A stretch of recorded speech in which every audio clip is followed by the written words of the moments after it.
back to Dubsy Bricks for another episode of Building Gotham City in Lego. Last week I made a start on the courthouse and hopefully we'll get a chance to do a little bit more work on that this week. What I do want to do is work out what's going where, just in case I need to amend that any further.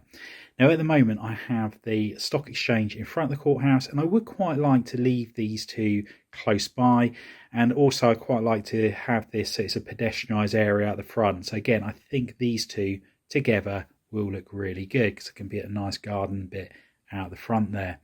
Now one problem I've got is the train line is going to be a raised train line, as you know, and it's going to come off and come around here. So at the moment, if the train track's coming over here, it's going to be coding over a big section of this building. So I wouldn't be able to do that much more on this building, on the front of it or anywhere else. So what I want to try and do is work out whether or not I can bring this forward without it looking too crammed in to the courthouse there. So what I'm going to do, I'm going to get the train track out, put it on here, do the raised section along just to see how it looks, and then we'll work out what we can do, if anything, with the stock exchange. And I think I've made a little bit of progress here. I'm going to have the courthouse so it's actually facing this way here, so it's facing out onto the street. Now it is a little bit close to the water sections at the back here, which isn't ideal. So whether or not, again, I sort of like amend the shape of this and make it small again, I'm not sure. I'll cross that bridge a little bit later. But one thing I am going to do is actually move the building on the actual plate again. So I'm going to peel the base plate off from underneath it, and I'm going to move the building right to that side of the base plate. That's going to leave a bigger pedestrianised area on this side of it, which then means that I can move this building here right the way over to the edge of the base plate over there. So it's going to keep a very similar gap to what you can see there at the moment, and then it's going to free up a big chunk at the back. And as you can see here, the train track only needs to come about 12 to 14 studs along the back here, and then it'll be able to clear the back of the building. So I should then still be able to build up a little bit more on the front of the stock exchange. So let's start off by making the necessary amendments to that building there and make a decision whether or not I want to shrink that back down in depth again, back to similar to what it was before, just so I can free up a little bit more room behind it. And it might just need like 4 studs, something like that. So let's have a little play and see what we come up with. And there is the courthouse all moved on the mills plate. So it's as far over that direction as possible and towards the front of the base plate. So the pavement area is purely on the road sections around it. Now that I've done that, I'm going to take the stock exchange over to the work table, and we're going to amend this mills plate as well and move the building as far over as possible so that front edge is on there. Now, previously I had set this mills plate out to have a road going at a diagonal angle. That's no longer going to be the case, as this is going to be a pedestrianised area. So again, that's going to need a little bit of amending on that side of it. So let's take it over to the table and let's get started. So I've brought the stock exchange over to the table here, and I've got a new mills plate already here already. And what I'm going to do, I'm going to peel this off in sections and bring it over and see if that's the easiest way of doing it. Due to the fact that this wall is built onto this pavement, which is at the 45-degree angle, it's not just a case of peeling the base plate off and then putting it onto a new one. So it is going to be quite a process getting this all moved over. So let's start the process of dismantling this bit by bit, move it over, and hopefully it's going to be quite a smooth transition from one plate to the other. And here we have the stock exchange on the revised base plate in its location, and really happy with that to go there now. One thing I'm going to do, I'm just going to tweak the back of this building here. I want to free up as much of this area as possible, so I've got an idea for down this section. I was at one stage considering making the water come along here. However, I think it'd be better if I had the road coming out and then it's as if the city would continue off the side of the table here. So I want to clear up a bit of room here, and what I'm probably going to do is try and go so that there's about 12 studs clear on the back of this base plate. So I'm just going to remove about 6 studs on here, which won't be a problem at all. I could extend the wall along this way and then go straight back there.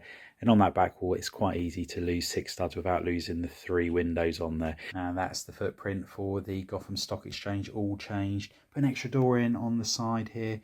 And I'm just wondering whether or not I've got enough room here just to have a single road. So it'll be one-way traffic either in or out. And that could lead to Arkham Asylum. So that's just something I'm considering at the moment. Or the other options, I could just have it as an alleyway. Now, one thing I'm going to work on next is this part just here. So I want to work out what I'm going to do design-wise on the end of the raised platform. Am I going to extend it out, which I very well may do. Might continue this style of arches and overhang all the way around here. Now, what I want to do is work out how I'm going to be supporting the raised platform. There is going to be one just here, so I might build that one, and it'll be right on the edge of this base plate just here. Then there might be just a single pillar in the middle to take the weight of the train track.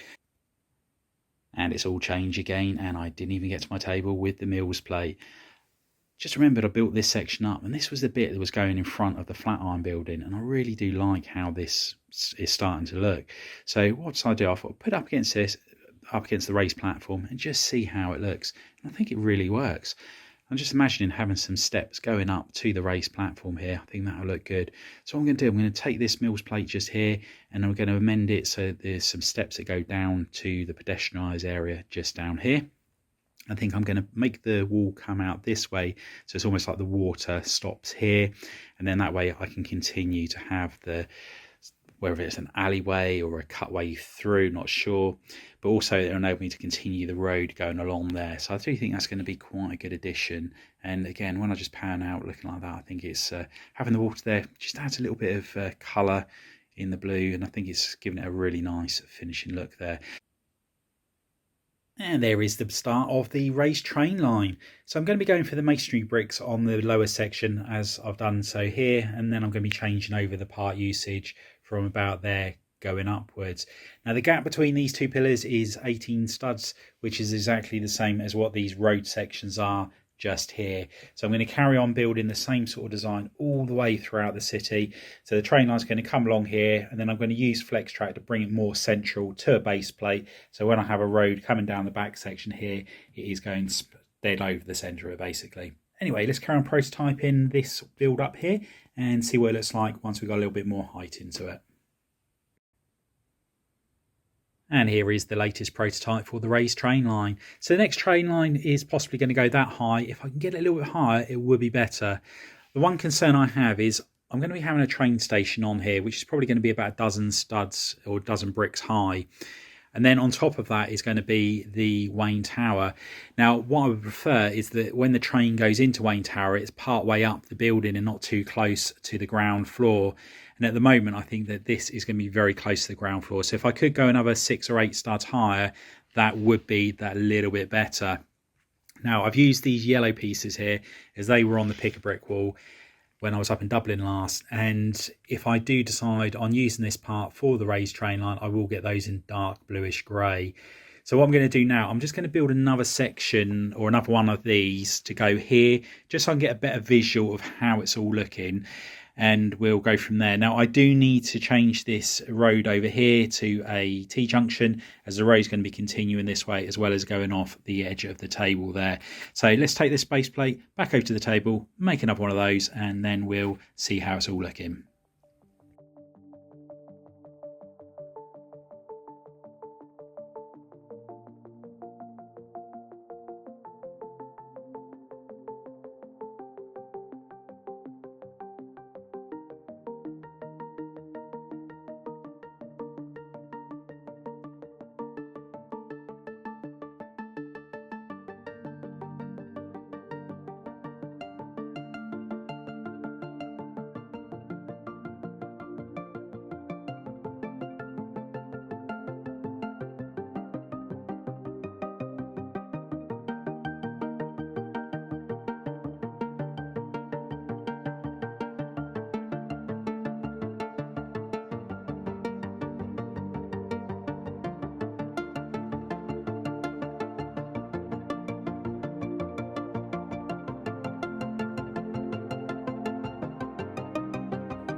And here we have a second option for the support for the upper train track, and it's using some 2x1 bricks down the side and then just using one row of the cross sections there. And again, it will be in the dark bluish grey as opposed to yellow. And I think I would also do these bricks on the outside in a dark bluish grey as well. Whether it's masonry bricks or modified bricks of some description, I'm not sure, But either way, I think it is starting to look a lot better. Much prefer this design to that one there. The gap in between doesn't look quite right, and also the amount of those that I would need to order to do that all the way around, I think it's in the region of about 270. Using 16 per section is a considerable amount to be using, whereas obviously this one's just using the 8. So yeah, I think that's possibly the winner. Just need to sort of like refine a few of the details on there, and also work out exactly where it's going to be placed on each base plate, whether or not I go for one of these support structures every 48 studs or so, or whether it's a little bit more or a little bit less, I'm not sure. But yeah, really happy of how that's all starting to look. And there is the side of the raised platform all covered over with the decorative wool. I've got the ingot pieces along here, and there's a gap between every two, and that's purely so it's the same design all the way along, because there was an odd stud amount. I couldn't have, there would have been a gap of just one basically somewhere, so I've put those on there. However, that could change when I put the steps that lead up to that raised platform area. So I'm going to start looking at the steps and all of those sort of details once I get to doing the top of it. I don't want to build them on here and then realise it's not in line with something. What I want to be concentrating on next is this section around here next. So I'll be working on that probably next week. And one other thing I need to start thinking about is the island itself. At the moment, the road obviously is pointing over here, and it would be quite difficult to get it going down there.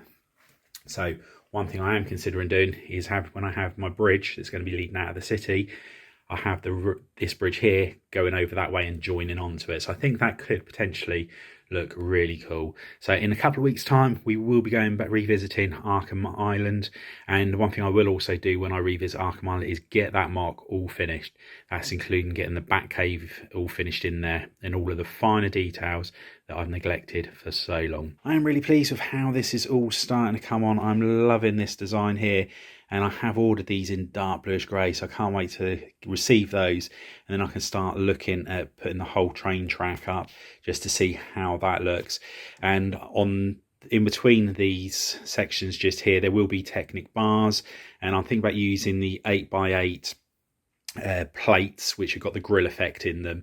So I think that again, that will give it a nice effect on there. And whether or not I put any pedestrian walkways along the side, I'm not sure.